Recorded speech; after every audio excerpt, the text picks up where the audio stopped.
so let's try to kind of summarize and get what are the try to answer what the main takeaways are from the theoretical results that we've looked at. And so we had a theorem that looked at the expected number of visits to state y when starting from a state x, and if you just take that theorem and plug in y equals x, you will have the following corollary, right? So this directly follows from that theorem that the expected number of visits to x starting from x in all time is equal to rho x over 1 minus rho x. And this is going to be true for any x in that state. And here I'm just again reminding you the definition of this variable, the number of visits to y in over all time, right, ever. So, and the question is, what is this bias? Well, the first thing you conclude immediately from corollary 1 is corollary 2, which says that a rho x is equal to 1 if and only if the expected number of visits to x starting from x is infinite. So, let's try to say that in a different way. The probability that the return time to x is finite is 1 if and only if the number of visits to x is expected to be infinite, right? And maybe said in one final kind of different way, going kind of one way, if the return time to x is finite, right, with probability 1, just finite, then, and this is sort of obvious now, the expected number of visits to x is infinite. And conversely, if the expected number of visits to x is infinite, then we return to x in a finite number of steps, right? So that's corollary 2, right, forward and backwards, right, because of this if and only if nature of the proposition. Again, the question is so why is this useful? Well, now what you could do is determine whether a state is recurrent by computing this expectation with the k-step transition probabilities of an individual state. So why is this true? Well, just take an expectation of this random variable here, and because these are non-negative, you can flip the expected value and the sum and obtain this identity here, right? That once you put in the expected value through this sum, you will get these probabilities, right? The expected value of the indicator is the probability of the event, and these are nothing but the k-step self-transition probabilities, right? The probability that you go from x to x in k steps. When you sum over this, and note there's no reason for this sum to converge, it may very well diverge. And when it does diverge, you know right away that the state is recurrent.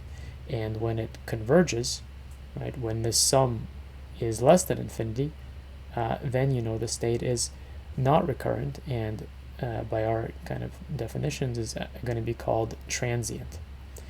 And so let's pause here and state one more kind of useful, very useful result. So, so far we know how to establish when one state is recurrent, right? You pick a state and you hopefully can compute, some expression or maybe some bound, either an upper bound or a lower bound, depending on what you're trying to achieve, for these k-step self-transition probabilities.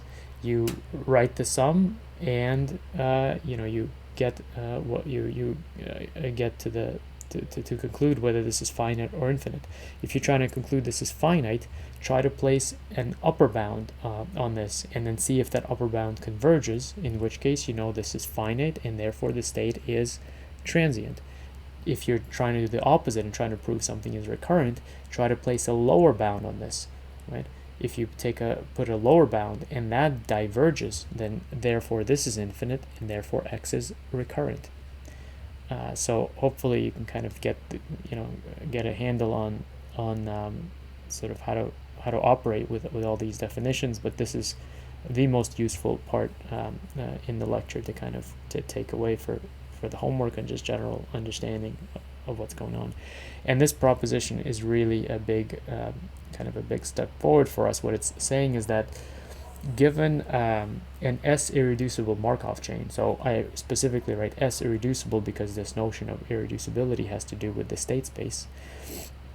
And what you can do is, like we've discussed, throw out a few states to kind of make your, reduce the state space until it's irreducible, right? Throw out enough states so that you're left with a Markov chain on an irreducible state space. And once you have this, and in fact, most useful Markov chains in practice are going to be irreducible or very easily reduced to an irreducible state space.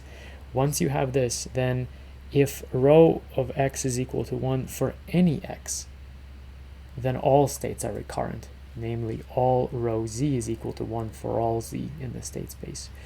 What is the purpose of this before we look at the proof?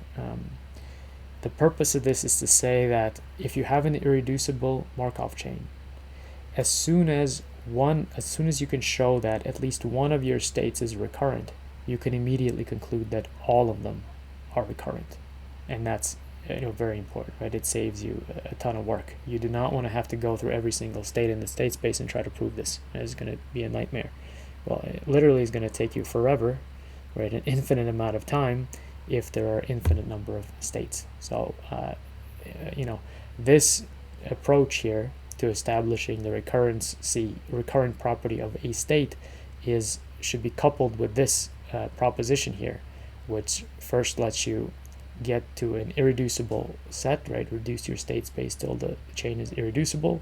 Then argue, then pick the easiest state. Very often you'll see this in examples in the next lecture. Very often you can grab a state that's easy to handle, and you prove recurrence of that one, and then you immediately conclude that, hey, look, all of them are going to be recurrent. So the proof is easy. This is basically directly from Ross. There's no need to change kind of his presentation here. It's fine. I'll make a couple of comments that maybe will make it easier. So the idea is to write this inequality here, right? We're trying to conclude that, in fact, we're trying to conclude that this sum from, say, 1 to infinity is infinite, right? So we're basically the proposition tells us, look, there is some state for which rho x is 1 state x that's recurrent. Let's try to pick a state z and show that that one is recurrent as well. And since z is arbitrary, it follows that all states are recurrent. So if you give me 3 integers, positive integers, L, K, and J, then what I can argue, and what Ross argues, and you can read the details there, or we'll just talk about them now, that the probability of returning to z, or moving from z to z in time L plus K plus J is greater than this decomposition here into separate trips. One from z to x in time L, one from x to x in time K, and one from x to z in time J. So essentially this is nothing but a bunch of an application of Kolmogorov-Chapman, or Chapman-Kolmogorov equations, and then you basically get rid of the probabilities that are, there's going to be, to make this an equality, there are going to be a bunch of probabilities that are left. But you should see how this is intuitive. If we get from z to z in this kind of total time L plus K plus J, then that's this probability.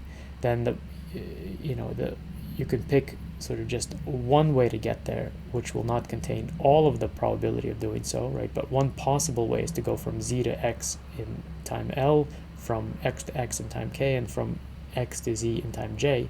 And obviously there are many more trips that allow this path from z to z in this time length.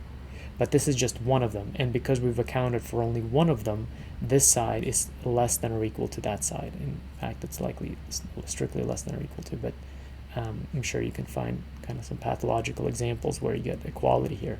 But in general, it's going to be less than. And now you just sum over all k and use the recurrence property of x. And one final note, and this is maybe something that's not clear from Ross's proof.